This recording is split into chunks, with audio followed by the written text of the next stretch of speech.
ওয়ালাকাদ নাসারাকুমুল্লাহু বিবাদরিন ওয়া আনতুম আযিল্লাহ।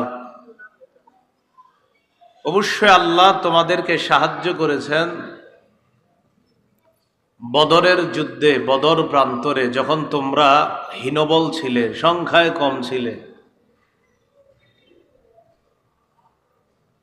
অস্ত্র শস্ত্র তোমাদের বেশি ছিল না, সংখ্যাও তোমাদের বেশি ছিল না, প্রস্তুতিও তোমাদের বেশি ছিল না, কিন্তু আল্লাহ তোমাদেরকেই সাহায্য করেছেন। সহজে মনে রাখার জন্য আপনারা যদি আপনাদের শরীর, দেহ এবং মনটা এখানে রেখে কয়েকটা কথা শোনেন, বিষয়টা সহজে আমাদের বুঝে আসবে। বদর এটা একটা স্থানের নাম। কেউ কেউ লিখেছেন একটা বাণিজ্যিক স্থানের নাম, বাণিজ্যিক এলাকার নাম বদর। কেউ লিখেছেন একটা কূপের নাম বদর, এটাকে কেন্দ্র করে পুরা এলাকার নাম বদর। বদর মুসলমানদের জন্য একটা ঐতিহাসিক যুদ্ধ সংগঠিত হয়েছে, যেটাকে ইয়াউমুল ফুরকান বলা হয়, সত্য মিথ্যার পার্থক্যকারী দিন। বদরের প্রান্ত, বদর যুদ্ধ যেখানে হয়েছে, এটা মদিনা থেকে দক্ষিণ পশ্চিমে 155 থেকে 160 কিলোমিটার দূরে অবস্থিত, বর্তমান কিলোমিটারের হিসাব অনুযায়ী। তাহলে পশ্চিম দক্ষিণ, পশ্চিম দক্ষিণে 155 থেকে 160 কিলোমিটার দূরে অবস্থিত। বদরের যুদ্ধে রাসূল সাল্লাল্লাহু আলাইহি সাল্লাম বের হলেন কবে? 2য় হিজরির 12ই রমজান, 624 খ্রিস্টাব্দ মোতাবেক 11ই মার্চ। 313 জন সাহাবীর একটা দল নিয়ে রাসূলুল্লাহ সাল্লাল্লাহু আলাইহি সাল্লাম বের হয়েছিলেন। বদর একটি স্থানের নাম। বদর মদিনা থেকে দক্ষিণ পশ্চিমে 155 থেকে 160 কিলোমিটার দূরে অবস্থিত। বদরে রাসূল সাল্লাল্লাহু আলাইহি সাল্লাম 12ই রমজান 2য় হিজরি 624 খ্রিস্টাব্দ 11ই মার্চ রাসূল সাল্লাল্লাহু আলাইহি সাল্লাম 313 জনের একটা কাফেলা নিয়ে বের হয়েছেন। রাসূল মদিনা থেকে বের হওয়ার পর নবীর অবর্তমানে মদিনার অস্থায়ী গভর্নর, নবী যাকে নিয়োগ দিয়েছিলেন, তার নাম আবু লুবাবা বিন আব্দুল মুনজির রাদিয়াল্লাহু তাআলা আন। সাহাবারা বদর যুদ্ধে রওনা করার সময় যে পতাকাটা বহন করে নিয়ে গিয়েছেন, পতাকার রং ছিল সাদা। যেই সাহাবীর হাতে বদর প্রান্তরের মুসলমানদের পতাকা ছিল, যিনি বহন করে পতাকাটা বদরে নিয়ে গিয়েছেন, তার নাম মুসআব ইবনে উমাইর রাদিয়াল্লাহু তাআলা। বদর একটি স্থানের নাম।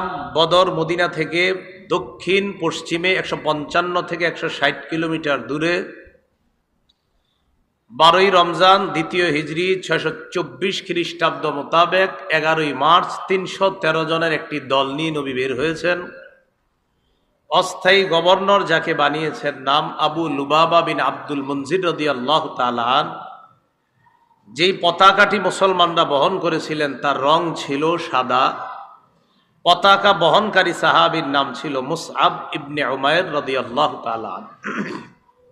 কিছু তো মনে রাখতে পারবেন, পতাকার রং কেমন ছিল?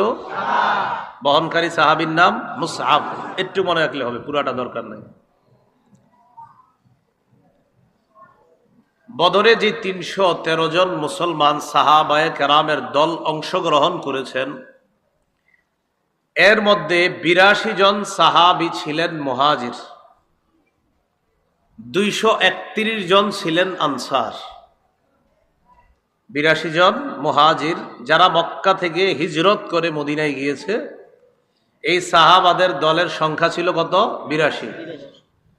আর মদিনায় যারা আনসার তাদের সংখ্যা ছিল 231।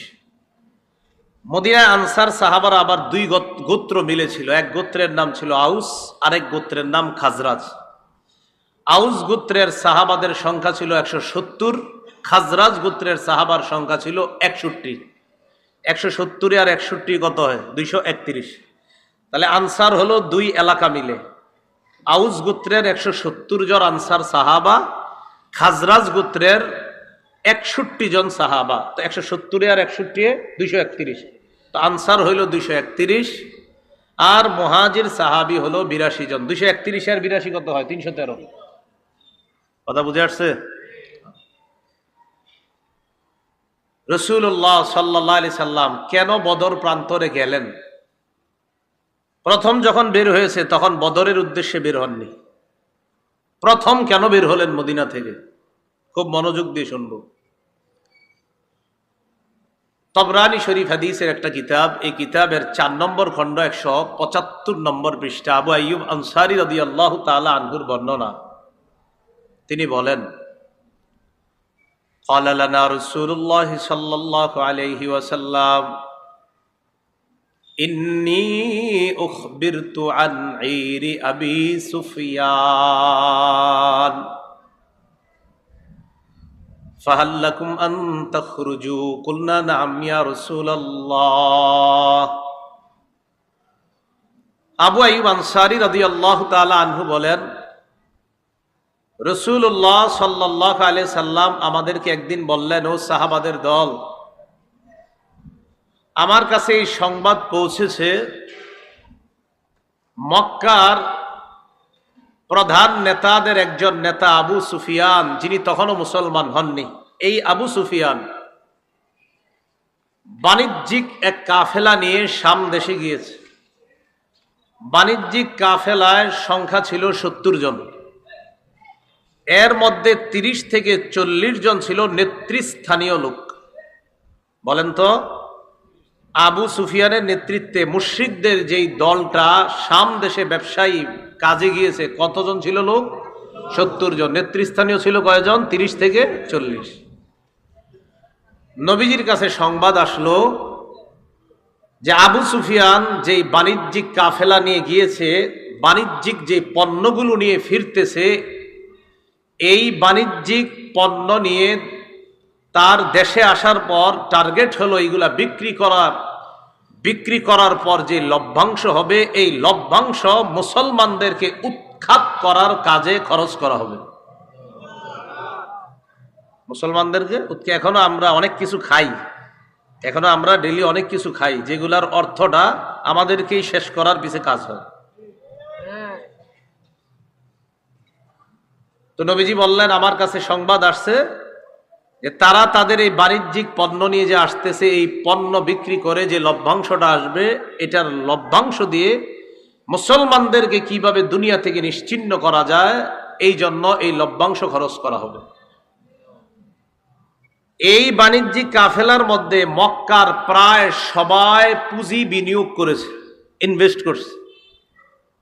ওই যুগে 50,000 দিনার, যাকে আমরা স্বর্ণ মুদ্রা বলতে পারি, এই 50,000 দিনার বা স্বর্ণ মুদ্রা সমপরিমাণ বাণিজ্যিক পণ্য ছিল। বর্তমান হিসাব অনুযায়ী ওই যুগে 50,000 দিনার, এক দিনার সমান সমান যদি 4 মাসা হয়, তাহলে এই যুগেরই টাকা অনুযায়ী ওই যুগে প্রায় 25 লক্ষ টাকার সম্পদ ছিল। কয় লক্ষ? এখন যদি হিসাব করেন তাহলে এটা 25 কোটির উপরে হবে। মানে এই যুগের হিসাবে ওই যুগে 25 লক্ষ, তাহলে এটা এই যুগে কত হবে? আর বেশি হতে পারে।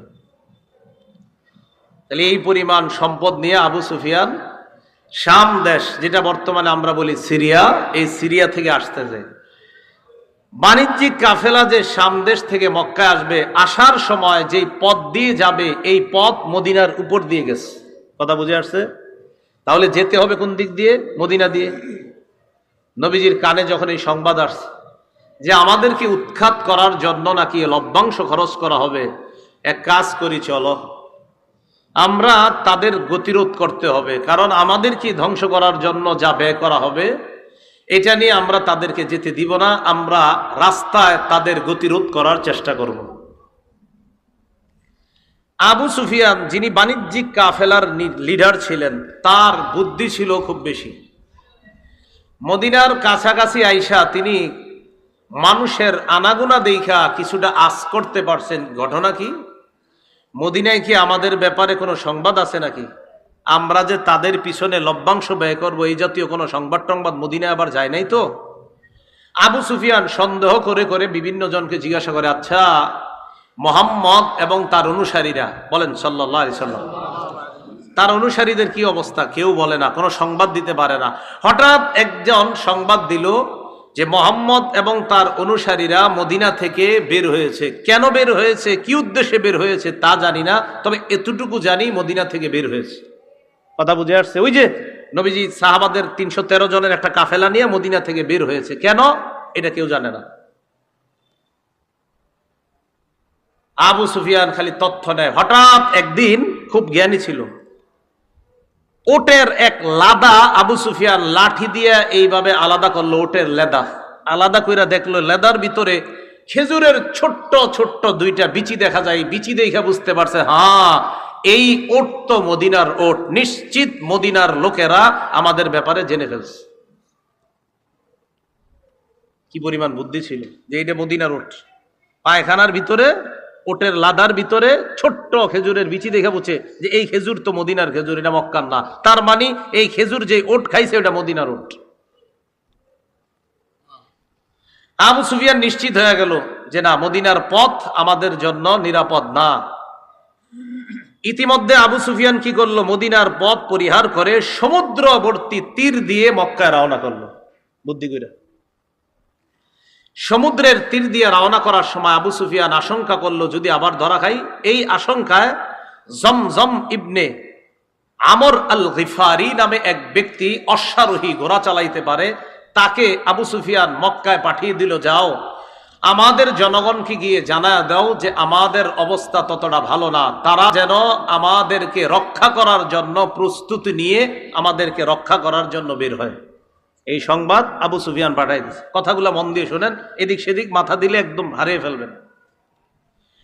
জমজম ইবনে আমর আল গিফারি ঘোড়া চালাইতে চালাইতে মক্কায় গেছে। সেখানে যাওয়ার পর আবু জাহেলের কানে সংবাদ গেছে যে মুহাম্মদ সাল্লাল্লাহু আলাইহি সাল্লাম আর তার সাহাবারা তোমাদের বাণিজ্যিক কাফেলাকে প্রতিরোধ করার জন্য অলরেডি মদিনা থেকে বের হয়েছে, তবে আপাতত কি অবস্থা আছে জানি না, তোমরা তাড়াতাড়ি কাফেলাকে রক্ষা করার জন্য বের হও। আবু জাহেল ঘোষণা দিয়ে দিল। সহিহ বুখারীর বর্ণনা 3950 নম্বর হাদিস, লম্বা হাদিসের অংশ বিশেষ। ইস্তানফারা আবু জাহলিন আন-নাস ফাকালা আদরিকু আইরাকুম, লম্বা হাদিস, এই হাদিসের শেষের দিকে আছে। আবু জাহেল সমস্ত মানুষগুলাকে সদল বলে বের হওয়ার জন্য বলল, আর বলল তোমরা তোমাদের কাফেলাকে তাড়াতাড়ি রক্ষা করো। আবু জাহেল 1000-এর একটা বাহিনী নিয়ে রওনা করছে। কয় হাজার? 1000। নবীজি কয়জন নিয়ে বের হইছে? 13 জন। আবু জাহেল বের হওয়ার পর জুহফা নামক স্থানে আসছে। জুহফা নবীজি কাফেলা নিয়ে বের হয়ে জাফিরান নামক স্থানে অবস্থান করতেছে। মনে রাখবেন, আবু জাহেল বের হইয়া জুহফা নামক স্থানে আসছে। নবীজি বের হইয়া যেখানে অবস্থান করতেছে এটার নাম জাফিরান, এই এলাকায় অবস্থান করতেছে। ইতিমধ্যে আবু সুফিয়ান যখন সমুদ্রের তীর দিয়া নিরাপদে মক্কার কাছাকাছি চলে যাচ্ছে, সংবাদ পাঠায়া দিছে আবু জাহেলের কাছে যে আর যুদ্ধ করার দরকার নাই, ফিরে আসতে বলো। ওই যে যারা জুহফায় গিয়ে অবস্থান করছে আবু জাহেল, আবু জাহেল তো মদিনার মুসলমানদেরকে উৎখাত করার উদ্দেশ্যে রওনা করছে। তো জুহফা নামক এলাকায় আসার পর, আমি আপনাদের এখানে আসবো, ইটাখোলা আসার পর একজন বললো আসা দরকার নাই, চলে যান। বুঝে আসছে কথাটা? তো ঠিক এইভাবে আবু জাহেল বের হয়েছে, জুহফা নামক স্থানে আসছে। আসার পর আবু সুফিয়ান সংবাদ পাঠায় দিছে যুদ্ধ করার আর দরকার নাই, ফিরে আসো, আমরা নিরাপদে মক্কায় পৌঁছে গেছি। তাহলে জিহাদের আর দরকার নাই, যুদ্ধের আর দরকার নাই।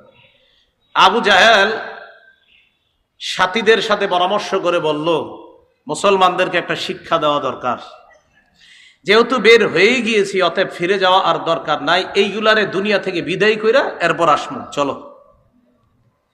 নর্তকীদেরকে নাচাইতে নাচাইতে অস্ত্রে শস্ত্রে সুসজ্জিত হয়ে 1000-এর বাহিনী নিয়ে আবু জাহেল আর তার সাথীরা রওনা করছে। কি না, যুদ্ধই করবে, ফায়সালা হবে, মুসলমানদেরকে বিদায় করবে দুনিয়া থেকে। রসুল তখন জাফিরান নামক স্থানে সংবাদ পাইল যে আবু সুফিয়ান তো নিরাপদে সমুদ্রের তীর দিয়ে চলে গেছে। এদিক দিয়ে আবু জাহেল হুজুর রওনা করে জহফা নামক স্থানে আসছে। আসার পর আবু সুফিয়ান চলে যেতে বলেছে, কিন্তু আবু জাহেল যাচ্ছে না। আবু জাহেল আমাদেরকে উৎখাত করার জন্যই আসতেছে। রাসূলুল্লাহ সাল্লাল্লাহু আলাইহি সাল্লাম তখন বললেন, কি করা যায়? তো রাসূলুল্লাহ সাল্লাল্লাহু আলাইহি সাল্লাম বললেন, আশিরু আলাইয়া আইয়ুহান নাস, ও সাহাবারা তোমরা পরামর্শ দাও আমারে। ফাকামা আবু বকর ওয়া ক্বালা ওয়া আহসানা, আবু বকর সিদ্দিক রাদিয়াল্লাহু তাআলা আনহু দাঁড়াইলেন, খুব চমৎকার ভাষণ দিলেন আর বললেন, কোনো সমস্যা নাই, চলেন আমরাও যাই। সুম্মা কামা উমর ইবনুল খাত্তাব ওয়া ক্বালা ওয়া আহসানা, ওমর রাদিয়াল্লাহু তাআলা আনহু চমৎকার ভাষণ দিলেন, তবে নবীর টার্গেট অন্য কিছু। নবীজি চাইতেছে শুধু মুহাজিররা কেন বলে, মুহাজিররা তো 82 জন মাত্র, আনসার তো 231 জন, তো আমার মুহাজির সাহাবারা কেন বলে? আরে তাদের থেকে কেউ কিছু কেন বলে না?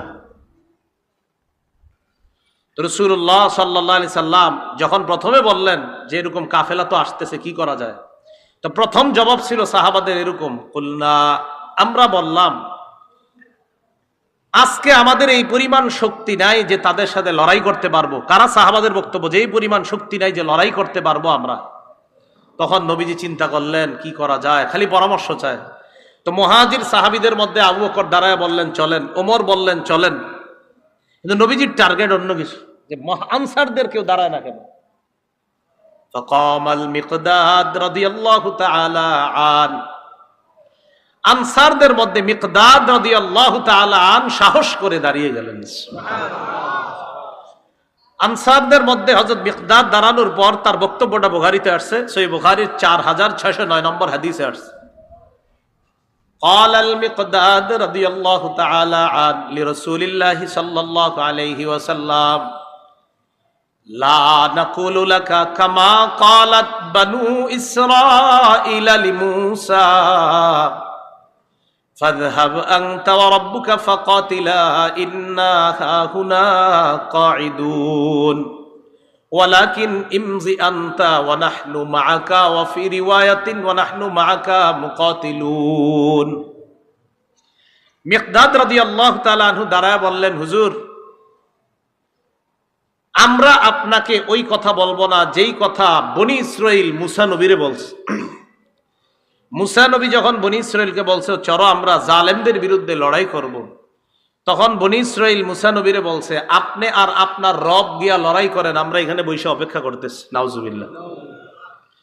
মিকদাদ বললেন, হুজুর আমরা আপনাকে এটা বলবো না, আপনি চলেন ডানে বামে সামনে পিছনে, আমরা আপনার সাথে থেকে আমরা মাঠে লড়াই করব, চলেন। যখন হযরত মিকদাদ রাদিয়াল্লাহু তাআলা আনহু বলছে আপনি চলেন, হাদিসে আসছে ফাকান্নাহু সুররিয়া আনহু, রাসূলের চেহারা থেকে, চেহারা মুবারক থেকে পেরেশানির ছাপ মুহূর্তেই দূর হয়ে গেছে। মুহাজিররা বক্তব্য দিচ্ছিল, নবীজি খালি কয় আরে বলো না, আরো বলো, মানে চাইতেছে আনসারদের কেউ বলুক, কারণ তাদের সংখ্যা তো বেশি। এতটুকু বুঝে আসছে সবার? আচ্ছা, আবু জাহেলের নেতৃত্বে কাফেররা চলে আসছে বদর নামক স্থানে। আইসা তারা আগে আগে পানির কাছাকাছি নিরাপদ জায়গা বেছে নিয়ে সুন্দর একটা জায়গা তারা বেছে নিয়েছে কাফেররা। রাসূলুল্লাহ সাল্লাল্লাহু আলাইহি সাল্লাম সাহাবাদের দল নিয়ে বদর প্রান্তরে গিয়ে উপস্থিত হয়ে এমন একটা জায়গা, যেই জায়গায় প্রচুর বালু আর পানি নাই নাগালের মধ্যে, খুব ভয়ঙ্কর অবস্থা, ওই জায়গায় সাহাবাদেরকে নবীজি বসলেন। তাহলে এখন কি পর্যন্ত মনে হচ্ছে দল বেশি কাদের? কত? সাহাবাদের কয়জন? 313 জন। কাফেররা কি নিরাপদ স্থানে না সাহাবারা? কাফেররা। পানির কাছে কারা? বালুরময় স্থানে কারা? সাহাবারা। তো নবীজি সাহাবায়ে কেরামের দল নিয়ে মুসলমানরা বলেন সমস্যা নাই, মুসলমানদের দল সাহাবাদের দল নিয়ে অবস্থান নিলেন।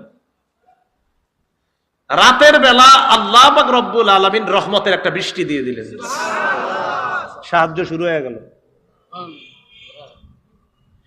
বৃষ্টি আসার পর ঘটনা কি ঘটলো? বালুর যে জমিনগুলা, বালুগুলা জৈমা, ওই জমিনটা হয়ে গেছে সুন্দর।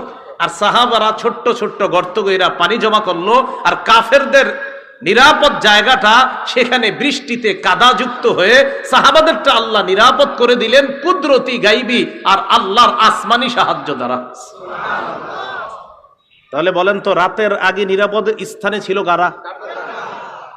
মুহূর্তের মধ্যে আসমানি ফায়সালায় নিরাপদ স্থানে আল্লাহ কাদেরকে রেখে দিলেন? মুসলমান। এটা আল্লাহর সাহায্য। 17ই রমজান, শুক্রবার দিন লড়াই শুরু হয়ে যাবে। কত রমজান? 17ই রমজান। রাতে রাসূলুল্লাহ সাল্লাল্লাহু আলাইহি সাল্লাম, হযরত ওমর ইবনুল খাত্তাবের বর্ণনা, মুসলিম শরীফের বর্ণনা, 4480 নম্বর হাদিস। ওমর ইবনুল খাত্তাব রাদিয়াল্লাহু তাআলা আনহু বলেন, লাম্মা কানা ইয়াউমু বদরিন নাযারা রাসূলুল্লাহ সাল্লাল্লাহু আলাইহি ওয়াসাল্লাম ইলাল মুশরিকিনা ওয়া হুম আলফুন ওয়া আসহাবুহু 319 রাজুলা। বদর যুদ্ধের দিন রাসূলুল্লাহ সাল্লাল্লাহু আলাইহি সাল্লাম মুশরিকদের দিকে একটু তাকাইলেন। তাকানোর পর দেখলেন তারা 1000 সংখ্যায়, আর মুসলমানদের সংখ্যা 313 জন। নবীজি সাল্লাল্লাহু আলাইহি সাল্লাম এই অবস্থা দেখা প্রথমে মুশরিকদেরকে দেখলেন। এখান থেকে একটা শিক্ষা দেখেন। ফাস্তাকবালা নবিয়ুল্লাহ সাল্লাল্লাহু আলাইহি ওয়াসাল্লাম মুস্তাকবিলাল কিবলা। ফাস্তাকবালা নবিয়ুল্লাহ সাল্লাল্লাহু আলাইহি ওয়াসাল্লাম আল কিবলা। রাসূলুল্লাহ সাল্লাল্লাহু আলাইহি সাল্লাম কিবলার দিকে ফিরলেন। বিপদ দেখবেন আগে, দেখার পর এবার রাসূল কি করলেন? কিবলার দিকে ফিরলেন। ফেরার পর ফামাদ্দা ইয়াদাই, হাত উঠাইলেন। কিবলামুখী হলেন, হাত উঠাইলেন। ফাজআলা ইয়াহতিফু বিরাব্বিহি, আল্লাহর কাছে কান্না করতে করতে বলতে লাগলেন, আল্লাহুম্মা আনজিজলি মা ওয়া'আদতানি। আল্লাহ, আপনি আমাকে যে ওয়াদা করেছেন মাওলা, ওই ওয়াদা আপনি পুরা করেন। ওয়া আতিমা ওয়া'আদতানি, আপনি যে ওয়াদা আমাকে দিয়েছেন এই ওয়াদার ফলাফল আমাকে আপনি দান করেন। আল্লাহুম্মা ইন তাহলিক হাদিহিল ইসাবাতু মিন আহলিল ইসলাম ফালান তু'বাদ বা'দু ওয়া ফি রিওয়ায়া ফালা তু'বাদ। মুসলমানদের এই দলটা যদি মাবুদ আজকে ধ্বংস হয়ে যায়, আপনার ইবাদত করার মতো আর কোনো মানুষ থাকবে না। নবীজি কান্তা করতে লাগলেন। ওয়া সাকাতা রিদাউহু আন মানকিবাই, হাত উঠাইতে উঠাইতে এক পর্যায়ে আল্লাহর নবীর চাদর মুবারক কাঁধ থেকে পড়ে যায়। হাত এত উঠাইছে, চাদর পড়ে গেছে। ফাতাহু আবু বকরিন, আবু বকর পিছনে আসলেন। আসার পর আখাযা রিদাহু, চাদরটা নিলেন। ওয়া আলকাহু আলা মানকিবাই, চাদরটা আল্লাহর নবীর কাঁধ মুবারকের মধ্যে দিয়ে দিলেন। ওয়ালতাজামাহু মিন ওয়ারাইহি, আল্লাহর নবীকে পিছন থেকে আবু বকর জড়ায়া ধরলেন। সুবহানাল্লাহ, কাঁদতেছে, জড়ায়া ধরছে আর বলতেছে, কাফাকা মুনাশাদাতুকা রাব্বাক। যথেষ্ট দোয়া করছেন, আপনার রব আপনার জন্য যথেষ্ট, আপনি যথেষ্ট বলেছেন। আমি আবু বকর আপনাকে বলছি, ফাইন্নাহু সায়ুনজিজু লাকা মা ওয়াদাকা, আপনার রব যেই ওয়াদা করেছেন অবশ্যই আপনাকে দান করবেন। আপনি যথেষ্ট কান্না করছেন। মুসলমানদের শক্তির নাম দোয়া, মুসলমানদের শক্তি চোখের পানি। আবু বকর সিদ্দিক রাদিয়াল্লাহু তাআলা আনহু বলার পর রাসূলুল্লাহ সাল্লাল্লাহু আলাইহি সাল্লাম দোয়া করতেছে। ফাআনজালাল্লাহ, আল্লাহ আয়াত নাযিল করে দিলেন। ইয তাস্তাগীসুনা রাব্বাকুম ফাস্তাজাবা লাকুম, যখন তোমরা দোয়া করছিলে, আল্লাহর কাছে সাহায্য চাইছিলে, তোমাদের দোয়া আল্লাহ এই বলে কবুল করলেন, আন্নী মুমিদ্দুকুম বিআলফিম মিনাল মালাইকাতি মুরদিফিন, আমি আল্লাহ তোমাদেরকে পালাক্রমে 1000 ফেরেশতা দিয়ে সাহায্য করব। কাফেরদের সংখ্যা কত? সাহায্য করুন কয় হাজার? যদি আরো ব্যাখ্যা আছে। রাসূলুল্লাহ সাল্লাল্লাহু আলাইহি সাল্লাম, এটা মুসলিম শরীফের হাদিস, এখনো শেষ হয় না, এতটুকু রাখেন। 4480 নম্বর হাদিস শোনাচ্ছি, মোট হাদিস সংখ্যা হবে 7553টা, তাকরার সহ হাদিস। নবীজি সাল্লাল্লাহু আলাইহি সাল্লাম রাতে ঘুমাইছে, রাতে একটু ঘুমাইছে। ইবনে হিশামের মধ্যে আসছে, সিরাত ইবনে হিশামের মধ্যে আসছে, ইবনে ইসহাক রহমাতুল্লাহি আলাইহির বরাতে সহিহ সনদে, ফানামা রাসূলুল্লাহ সাল্লাল্লাহু আলাইহি ওয়াসাল্লাম ওয়াস্তাইকাযা, নবীজি ঘুমাইছে, ঘুম থেকে জাগ্রত হইছে, হওয়ার পর আবু বকর সিদ্দিক রাদিয়াল্লাহু তাআলা আনহুকে ডাক দিয়ে বললেন, আবশির ইয়া আবা বকরিন, আবু বকর সুসংবাদ গ্রহণ করো, আতাকা নাসরুল্লাহ, আল্লাহর যে সাহায্য আসার কথা, আবু বকর আমি ঘুমে দেখলাম সাহায্য এসে গেছে। এখন কিন্তু শুরু হয় নাই যুদ্ধ, সাহায্য এসে গেছে। রাসূলুল্লাহ সাল্লাল্লাহু আলাইহি সাল্লাম দোয়া করলেন, আর আল্লাহ বললেন 1000 ফেরেশতা দিয়ে সাহায্য করব। হাদিসে আসছে ফাআমাদ্দাহুল্লাহু বিল মালাইকা, বাস্তবে বদরের যুদ্ধে আল্লাহ অসংখ্য অগণিত ফেরেশতা দিয়ে সাহায্য করছেন। সাহায্যের একটু বর্ণনা আমরা শুনি, মুসলিম শরীফেরই পরের অংশে আসছে। আব্দুল্লাহ ইবনে আব্বাস রাদিয়াল্লাহু তাআলা আনহুমার বর্ণনা, তিনি বলেন, বাইনামা রাজুলুম মিনাল মুসলিমিনা ইয়াশতাদ্দু ফি আসারি রাজুলিম মিনাল মুশরিকিনা, বদর যুদ্ধের দিন এক মুসলমান আরেক বেঈমানের পিছনে দৌড়াইতেছে, এক মুসলমান আরেক বেঈমানকে দৌড়াইতেছে, এভাবে দৌড়াইতেছে। ইদ সামিআ সাউতান বিদ্দরবাতি ফাওকাহু ওয়া সাউতাল ফারিস, হঠাৎ তিনি একটা চাবুকের আওয়াজ শুনলেন উপর থেকে, আরেকজন ঘোড়সওয়ারের আওয়াজ, ইয়াকুলু, যে বলতেছে, আকদিম হাইজুম, হাইজুম তুমি সামনে যাও। কেউ একজন উপর থেকে বলতেছে, হাইজুম তুমি সামনে যাও, আর আমি শুধু চাবুকের আওয়াজ শুনতেছি, কে মারতেছে কারে মারতেছে কিছুই দেখতেছি না। বলতেছে হাইজুম সামনে যাও। হাইজুম হলো ফেরেশতাদের বাহনের নাম। বলেন হাইজুম কার নাম? বাহনের নাম হাইজুম। হাইজুম আগাও আগাও। তো সাহাবী বলেন, আমি হাইজুমরেও দেখি না, চাবুকও দেখি না, খালি মাইরের আওয়াজ শুনি। ফানাযারা ইলা মুশরিকিন, হঠাৎ এক মুশরিকের দিকে তাকায়া দেখে, খররা মুস্তালকিয়া, ওই মুশরিক জমিনের মধ্যে লুটায়া পড়ছে, কদ খুতিমা আনফুহু ওয়া শুক্কা ওয়াজহুহু, যার নাকের মধ্যে আর চেহারার মধ্যে দেইখা মনে হচ্ছে বিদ্দরবা, কে জানি তারে চাবুক দিয়ে পিটাইছে। তো এতক্ষণ উনি চাবুকের আওয়াজ শুনলেন, ঘোড়সওয়ারের আওয়াজ শুনলেন, আর বলতেছে হাইজুম সামনে যাও। তিনি বলেন, হঠাৎ আমি দেখি এক মুশরিক মাটিতে পড়ে আছে, তার নাকে তার চেহারার মধ্যে চাবুকের মাইরের চিহ্ন। তখন আমি বুঝতে পারলাম, এতক্ষণ যা শুনলাম এখন দেখি মুখে চিহ্ন দেখা যায়। এই ঘটনা জানানোর জন্য দৌড় দিছে নবীজির কাছে। বিসমিল্লাহ। আপনারা একটু মন দিয়ে শুনতে হবে, আমি একটু আস্তে আস্তে বলবো। আজকে আপনার ওই যে 4র্থ ডোজ দিলাম, টিকা সেই জন্য মোটামুটি একটু অবস্থা ইয়াতে আছে। তো রাসূলুল্লাহ সাল্লাল্লাহু আলাইহি সাল্লামের কাছে বলার জন্য রওনা করছে। ফাহাদ্দাসা বিযালিকা রাসূলুল্লাহ সাল্লাল্লাহু আলাইহি ওয়াসাল্লাম, আনসারী সাহাবী রাসূলুল্লাহ সাল্লাল্লাহু আলাইহি সাল্লামের কাছে গিয়েছে সংবাদটা জানানোর জন্য। নবীজির কাছে সংবাদ দেওয়ার পর আল্লাহ নবী জবাব দিলেন, সাদাকাতা যালিকা মিন মাদাদিস সামাইস সালিসা, তুমি যে কথাটা আমাকে বললা পরিপূর্ণ সত্য কথা, তুমি যা বললা এটা হলো 3য় আসমানের ফেরেশতার সাহায্য, যেই ফেরেশতা দিয়ে আল্লাহ পাক রব্বুল আলামিন বদর প্রান্তরে অসংখ্য অগণিতকে আল্লাহ সাহায্য করেছেন। এটা আল্লাহর সাহায্য। তুমি সত্য কথা বলছো। এটা তৃতীয় আসমানের সাহায্য, আল্লাহ সাহায্য করেছেন ফেরেশতার মাধ্যমে।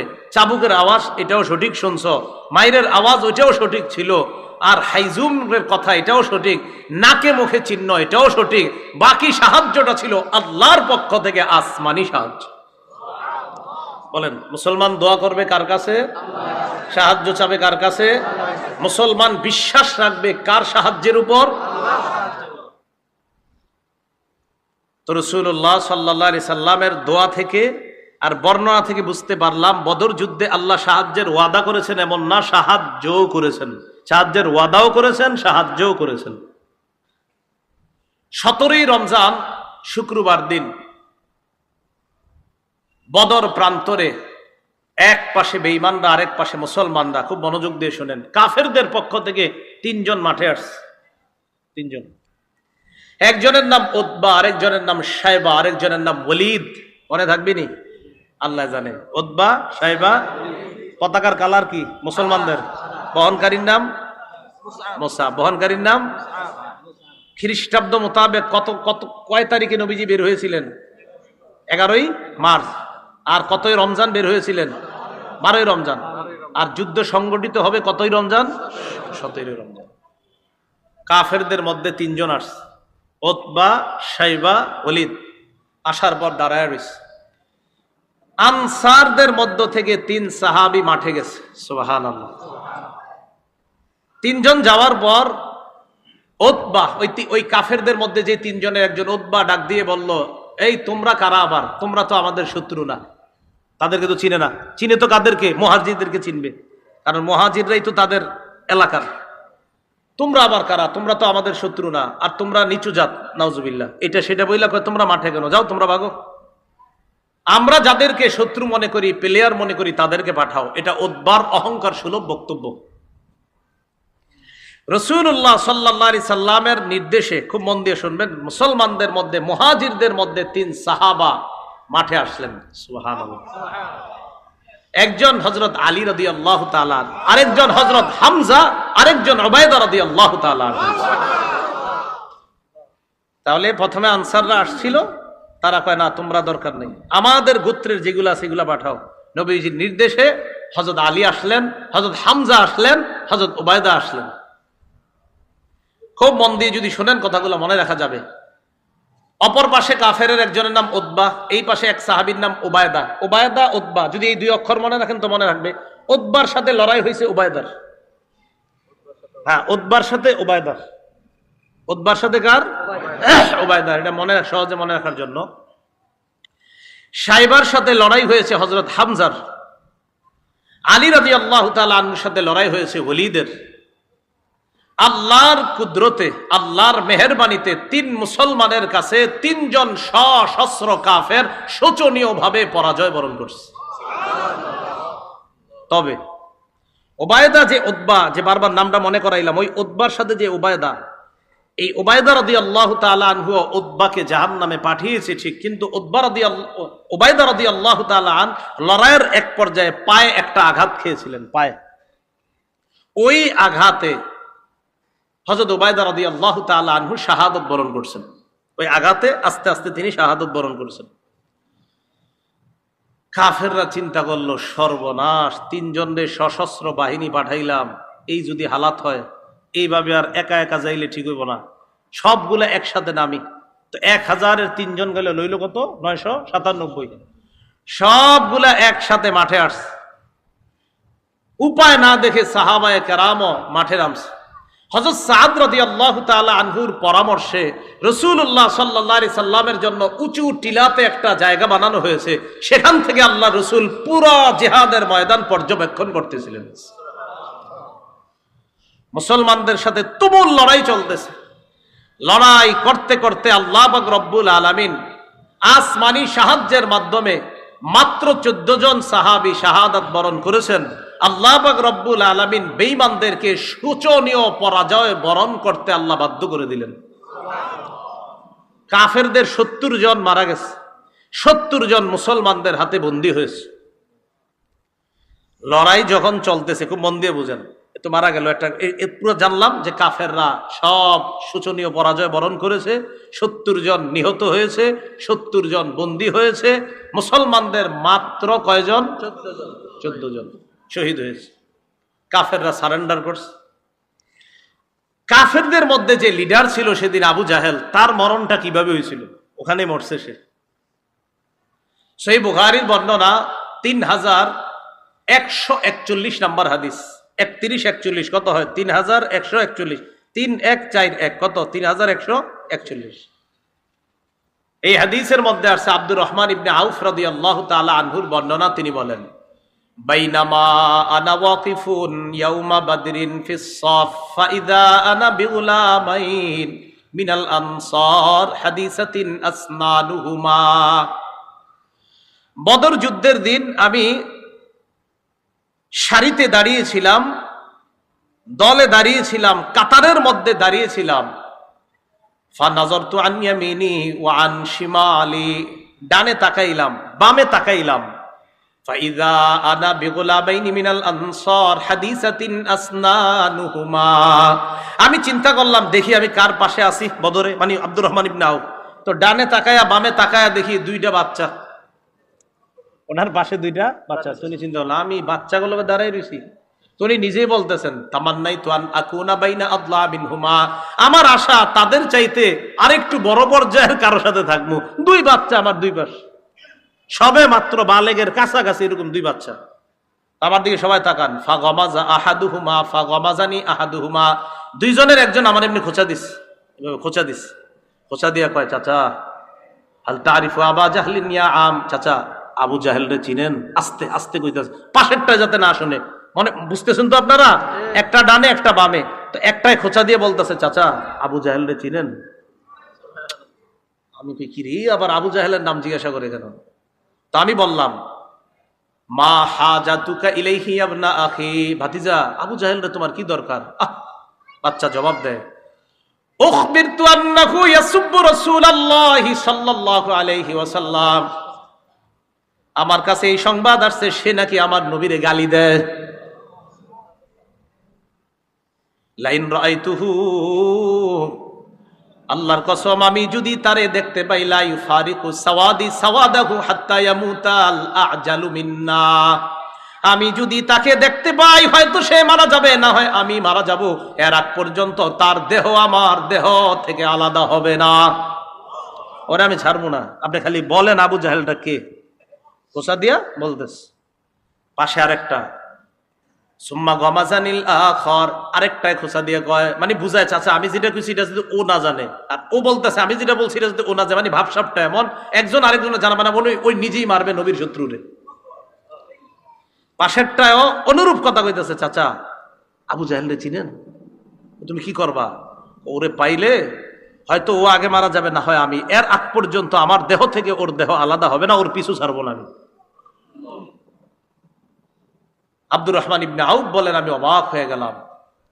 ফালাম আন নাযারতু ইলা আবি জাহলিন, হঠাৎ আমি আবু জাহেলকে দেখতেছি, ইয়াজুলু ফিন নাস, সে ময়দানে মানুষের মাঝেই দেখতাম তাকে, সে ঘোরাঘুরি করতেছে।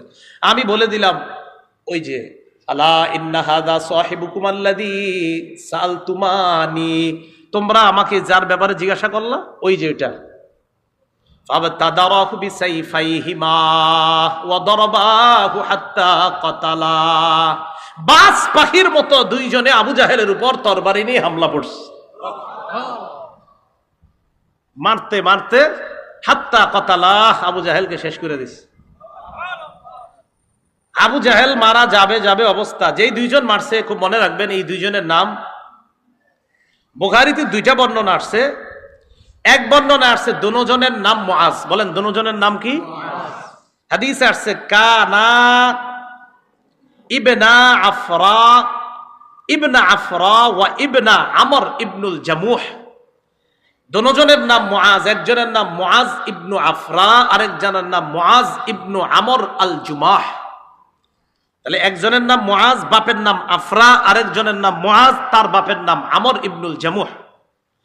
আরেকটা বর্ণনা আসছে ইবনা আফরা, তারা 2 জনে এক বাপের ছেলে, 2 জনে এক বাপের সন্তান। দুই ভাই, আপন দুই ভাই। তো যাই হোক, আমরা ওইদিকে ইয়া করে লাভ নাই। ইতিহাস যা আছে সেটা বুখারীতে দোনোটা বর্ণনে আসছে। একটাতে আসছে একই বাবার দুই সন্তান, আরেক বর্ণনা আসছে না, একজনের আব্বার নাম আফরা, আরেকজনের আব্বার নাম আমর ইবনুল জামুহ। তো মারার পর আবু জাহেল আপনার মুমূর্ষু অবস্থা, মারা যাবে যাবে মানে এখনো মরতেছে না।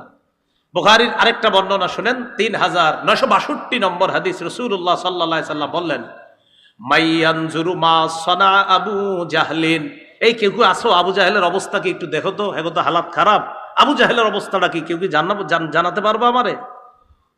আব্দুল্লাহ ইবনে মাসউদ বলেন, ফানতালাকা ইবনু মাসউদ রাদিয়াল্লাহু তাআলা আন, আব্দুল্লাহ ইবনে মাসউদ বের হয়ে গেলেন, যাওয়ার পর দেখে আবু জাহেলের অবস্থা খারাপ। দরবাহু ইবনা আফরা, এই বর্ণনা আছে আফরার দুই ছেলে তাকে হত্যা করছে। হাত্তা বারদা, মুমূর্ষু অবস্থায়। আমি তাকে গিয়ে বললাম, আনতা আবু জাহলিন, তুমি কি আবু জাহেল না? গিয়ে বললাম।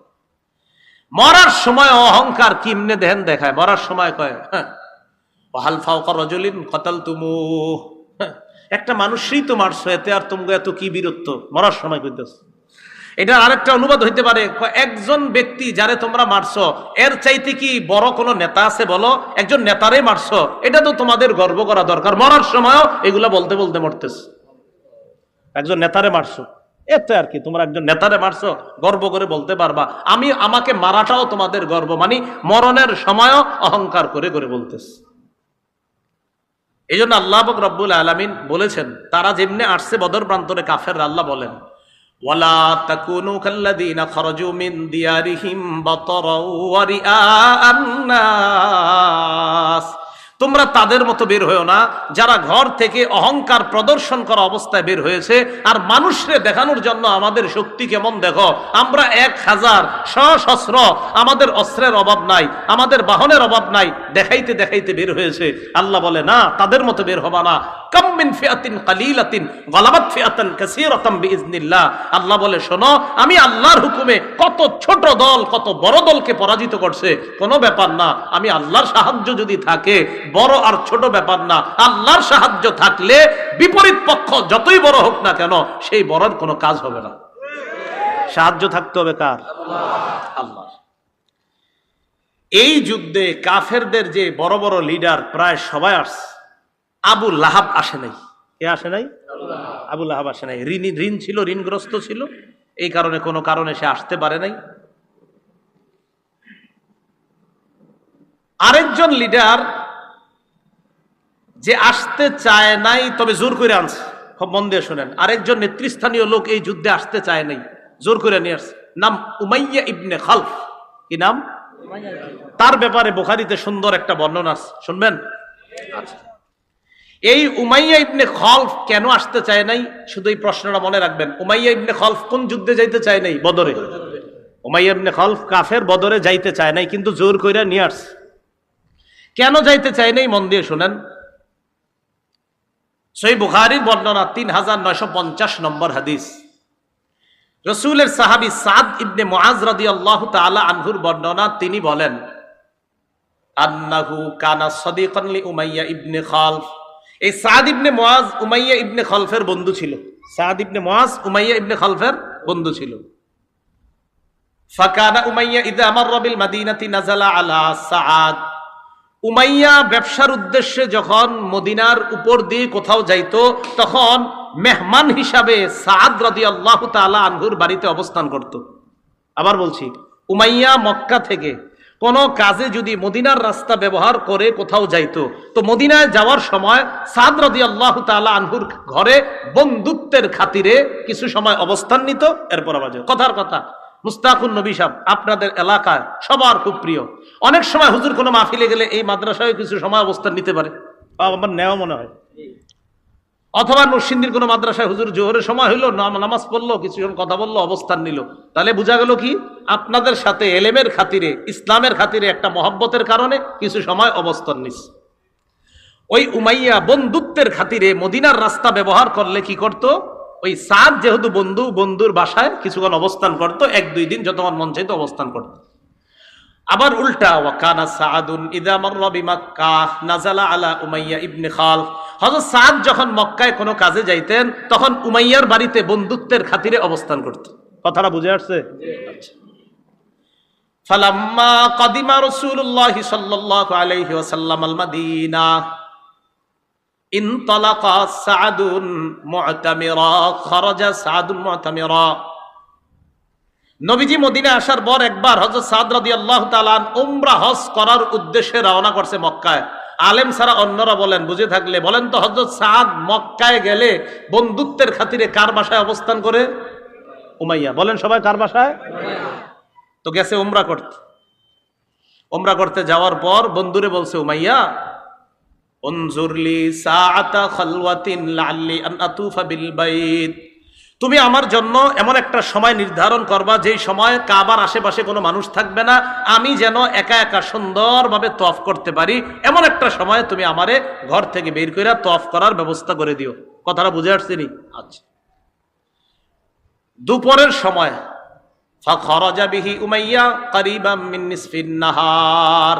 উমাইয়া হযরত সাদকে নিয়ে দুপুরের সময়, যখন মানুষ সাধারণত রৌদ্রের কারণে, গরমের কারণে বাহিরে আসে না, ওই সময় হযরত সাদ ইবনে মুআজকে নিয়ে বন্ধু উমাইয়া বের হলো উমরা করার জন্য।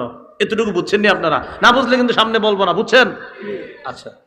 বের হওয়ার পর ফালাকিয়াহুমা আবু জাহলিন, দুইজনে তওয়াফ করতেছে, আবু জাহেলের সাথে সাক্ষাৎ। একজন কাফের তওয়াফ করতেছে, আরেকজন হলো মুসলমান। কাফেররাও তওয়াফ করতো, ওরা তো উলঙ্গ হয়েও তওয়াফ করতো, নাউজুবিল্লাহ। আবু জাহেল যখন দেখা করছে, এবার আপনারা বলেন তো, আবু জাহেল যেই দুইজনের সাথে সাক্ষাৎ করছে, এই দুইজনের মধ্যে মুসলমান কয়জন? একজন। আবু জাহেল কয়, মান হাদা মা কাইয়া আবা সফওয়ান। উমাইয়া ইবনে খালফের উপনাম আবু সফওয়ান। ও আবু সফওয়ান, তোমার সাথে এটা কে? উমাইয়া ইবনে খালফ জবাব দেয়, হাদা সাআদ, আমার বন্ধু সাআদ। আবু জাহেল বলল, সাআদ, ওয়াল্লাহি লাউলা আন্নাকা মা আবি সাফওয়ান মা রাজাতা ইলা আহলিকা সালিমা। সাআদ ইবনে মুআজকে আবু জাহেল কয়, সাআদ, তুমি যদি তোমার বন্ধু উমাইয়া ইবনে খালফের সাথে এখানে না থাকতা, তোমায় নিরাপদে মদিনায় যেতে পারতা না, আমি তোমারে নিরাপদে যাইতে দিতাম না। নাউজুবিল্লাহ। মুসলমান, আমি তোমারে নিরাপদে মদিনায় ফিরতে দিতাম না। হযরত সাআদ তো মুসলমান, মুসলমান কোন বেঈমানকে ভয় করে না। সাথে সাথে জবাব দিয়ে দিচ্ছে। فقال له سعد ورفع صوته عليه। হযরত সাদ আবু জাহেলের চেয়ে আরো জোরে আওয়াজে জবাব দিচ্ছে, এই তুমি কারে হুমকি দাও? কারে হুমকি দিলা তুমি? একজন মুসলমান পুরা কাফেরদের এলাকায় দাঁড়ায় কথা বলতেছে, তুমি কারে হুমকি দিলা? শোনো, মন দিয়া শোনো। ওয়াল্লাহি লা ইন মানাতানি হাদা, আমারে আজকে বাধা দিবা, দাও, সমস্যা নাই। ওয়াল্লাহি লা আমনান্নাকা মা হু আশাদ্দু আলাইকা মিনহু তরিকাকা আলাল মাদিনা। মনে রাখো, ব্যবসায়ী কাজে মদিনার রাস্তাটা যখন ব্যবহার করো, তখন আমিও কিন্তু ছাড়মু না। মদিনার রাস্তা দিয়ে যাইবা, একটারেও ছাড়মু না, সবগুলা বিপদে পড়বা। তোমগো তো খাওন দাওন সব মদিনার রাস্তা দিয়ে, কই যাইবা একটা বলো সবাই তোমরা। আবু জাহেলের যখন নাকি এইভাবে রাগ হইয়া কথা কইছে, তো উমাইয়া আবার দেখছে একজন লিডার রে সাদ এইভাবে কথা কয়। আবু জাহেল তো লিডার। তো উমাইয়া ইবনে খালফ বন্ধু সাদকে বলতেছে, সাদ, লা তারফা সাউতাকা আলা আবিল হাকাম সাইয়্যিদি আহলিল ওয়াদি। আবু জাহেলের নাম আবুল হাকাম আর কি। কয় তুমি এইভাবে আবুল হাকামকে এইভাবে আওয়াজ উঁচু করে কথা বইলো না, সে একজন নেতা মানুষ। সাদ রাদিয়াল্লাহু তাআলা আনহু বললেন, উমাইয়া তুমি আমার বন্ধু, তাহলে একটু কথা শোনো। আল্লাহ, আল্লাহর কসম, সামিআতু রাসূলুল্লাহি সাল্লাল্লাহু আলাইহি ওয়াসাল্লাম ইয়াকুল, আমি আল্লাহ নবীরে বলতে শুনছি তোমার ব্যাপারে একটা কথা, ইন্নাহুম কাতিলুকা, মুসলমানরা তোমারে হত্যা করবে। বন্ধুরে কয়ে দিস, বন্ধু তোমারে কিন্তু মুসলমান হত্যা করবে, আমি শুনছি, তুমিও সাবধানে থাইকো। এতক্ষণ তো আবু জাহেলরে কইছি জোরে জোরে, তোমারেও কই দিস, তুমিও সাবধানে থাইকো। দেখেন উমাইয়া এই কথা শুনা কয়, কি বললা? হ্যাঁ। কয় আবি মাক্কা, কয় মক্কায় হত্যা করবে আমারে? সাদ ইবনে মুআজ কয়, লা আদরি, আমি জানি না, তবে হত্যা করবে, মনে রেখ। উমাইয়া ইবনে খালফ তাড়াতাড়ি বিবির কাছে গেছে, যাওয়ার পরে কয়, ইয়া উম্মা সফওয়ান, ও বিবি, আলাম তারা মা ক্বালা লি সাদ, আরে দোস্ত সাদ আমারে কি বলছে শুনছো? কয় কি বলছে? মা ক্বালাত লাক, ক্বালাত ওয়া মা ক্বালা লাকা, বিবি বলতেছে কি বলছে? কয় আমারে বলছে নবী নাকি তাদেরকে সংবাদ দিছে, মুহাম্মদ সাল্লাল্লাহু আলাইহি সাল্লাম আখবারহুম তাদেরকে নাকি সংবাদ দিছে আন্নাহুম কাতিলি, তারা আমাকে হত্যা করবে। আমি বলছি মক্কায়, তিনি বলছে না জানি না। বিবিরে বলতেছে, বিবি তুমি শোনো, ওয়াল্লাহি লা আখরুজু মিন মাক্কাতা আবাদা, আল্লাহর কসম আমি মক্কা থেকে আর বের হব না। আশা করি আপনারা বুঝতে পারতেছেন কোন দিকে যাইতেছি, আমি মক্কা থেকে আর বের হব না।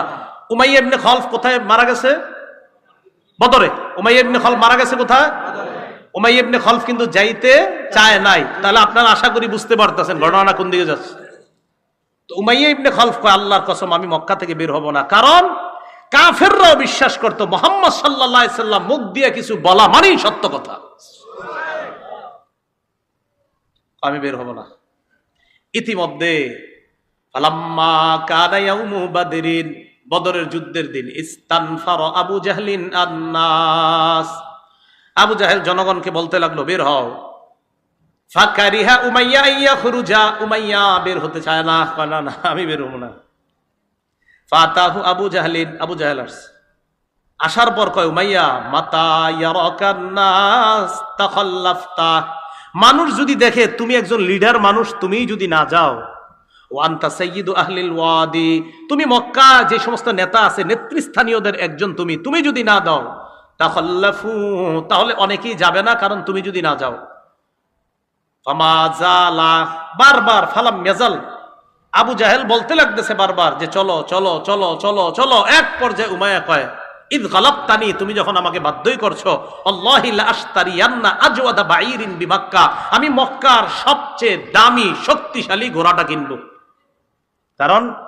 কারণ আমার তো সমস্যা আছে।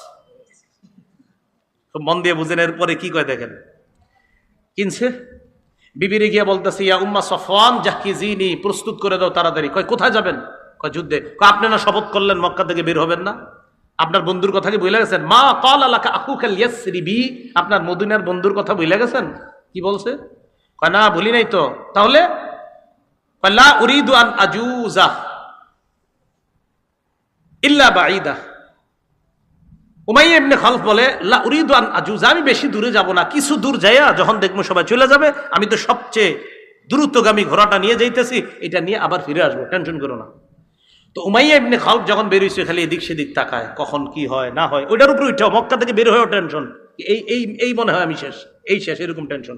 হাদিসে আসছে লা ইয়ানজিলু মানজিলান ইল্লা আকালা বাঈরা, যেখানেই নামে ওট, আপনার ওই বাহনটাকে ওটটাকে আপনার একদম কাছে বাঁধে, একদম কাছে বাইদা রাখে, এটার সাথে বৈশা থাকে, এটারে কোথাও যাইতে দেয় না, এই দ্রুতগামী বাহনকে কোথাও যাইতে দেয় না, একদম পাশে বসায় রাখে। হাদিসে আসছে ইল্লা আকালা বাঈরা, যেখানেই বসে এখানে এটারে বসায় রাখে, আবার রওনা করে আবার এটার উপরে ওঠে।